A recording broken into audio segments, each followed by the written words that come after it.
Sono nato in Sardegna nel 1980 e della mia infanzia ricordo un forte senso di chiusura e isolamento, forse perché dalla mia isola il mondo era sempre lontano, quasi irraggiungibile. A 19 anni sono scappato dalla Sardegna e sono andato a vivere a Perugia. E l'obiettivo dichiarato: studiare informatica. E così, arrivato in questa nuova terra continentale, ho completamente perso i confini. Ho dovuto e voluto provare tutto. È iniziato il mio periodo bohemiani. Ho abbandonato l'università e sono quasi arrivato a tagliare i rapporti con la mia famiglia.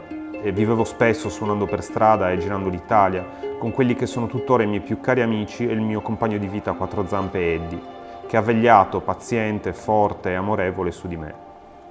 A 24 anni sono scappato da Perugia e da quella vita che, insieme al rendermi libero, ha portato molti problemi e difficoltà.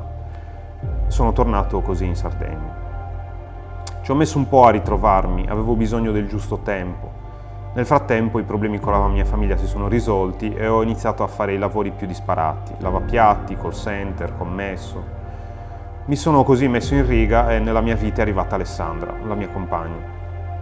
Io e Alessandra siamo dello stesso paese, ci conoscevamo già e riconoscersi dopo tanti anni è stato uno degli eventi più importanti della mia storia.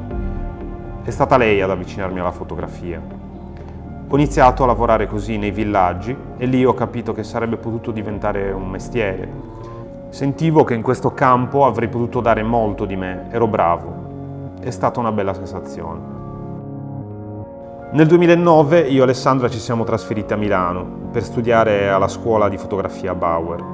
In un attimo mi sono trovato dentro il mondo della fotografia, lavorando in diversi ambiti e settori.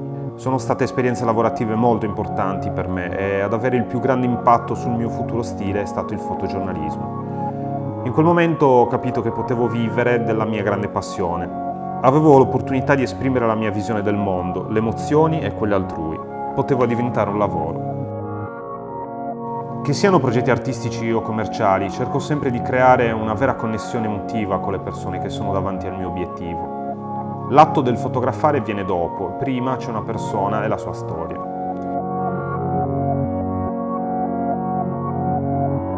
Nelle mie immagini c'è tutto, desidero che sia così.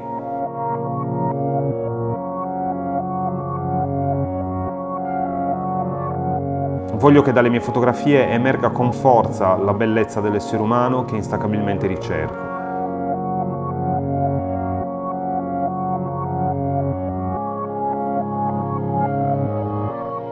Penso spesso al mio percorso, la mia infanzia sull'isola, gli anni per strada e tutto quello che ho vissuto fino ad oggi.